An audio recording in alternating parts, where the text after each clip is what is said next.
Time now, 8:01. Let's get into some of our top stories that we're following for you on this Monday. DPS is still searching for the driver who triggered a series of crashes that left one woman dead. This is absolutely tragic. All happened early Sunday morning right there on the Loop 202 freeway.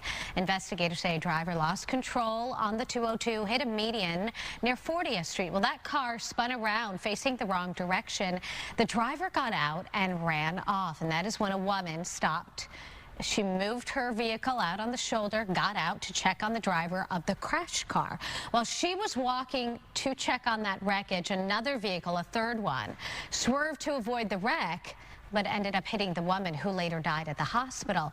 The driver of the third car was also hurt. And then we subsequently had 3 more cars that ended up in collisions, and one of those people arrested for DUI. So a huge, tragic mess. And DPS says they're still searching for that first driver who abandoned the car. Anyone who has information should call them. Well, this morning we're following a news alert off the coast of England. More than 30 people have been killed in a crash involving an oil tanker and a container ship. The collision happened in the North Sea, the crash setting both of those ships reportedly on fire and triggering a massive rescue operation. So far, 32 bodies have been brought to shore by rescue teams, and crews are searching the waterways for any other survivors. It's believed that the oil tanker was a U.S. flag chemical and oil products carrier called the MV Stena Immaculate. The cargo ship was sailing under the Portuguese flag and headed to the Netherlands. We're working to get some additional video and information out of the area, and as soon as we do, we of course will bring it to you. Developing back here at home, a former Phoenix police detective and his wife, accused of abusing and then murdering their 7-year-old daughter, are asking the judge to let them out of jail. Well, this comes after prosecutors said they were no longer seeking the death penalty in the case.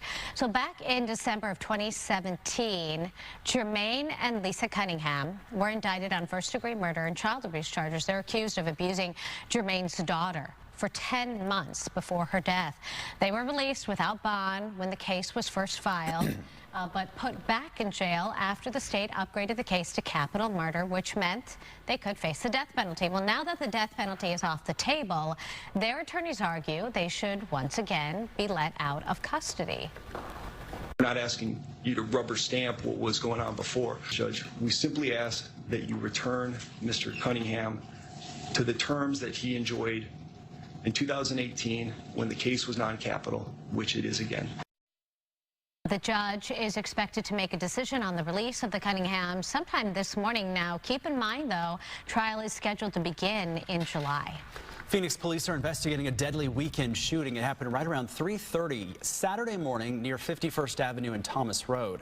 Officers found a man in the area who had been shot. He later died at the hospital from his injuries. Witnesses say there was some sort of argument happening before the victim was shot. The suspect took off in a vehicle being driven by someone else. There are not many details about that suspect, driver, or the getaway car at this time, so anyone with information is asked to contact Phoenix police, or you can remain anonymous and call Silent Witness at 480-WITNESS. We're seeing new video as rescue crews work to save a rock climber who fell 40 feet into a remote canyon. This happened late January near Superior, east of the valley. Pinal County Sheriff's deputies just released this new video from that incident. The climber broke a leg and was surrounded by rock walls. So using a helicopter, crews lowered a Border Patrol agent paramedic into the canyon to pull that person out safely. Look at that. That's pretty incredible. The climber was flown out of the remote area and is reportedly doing just fine now. Arizona Senator Mark Kelly is back in the United States this morning after a weekend visit to the Ukraine while the country is seeking a peace deal with Russia. Well, this marks the Democrats' 3rd trip to the war-torn nation in just the past 2 years.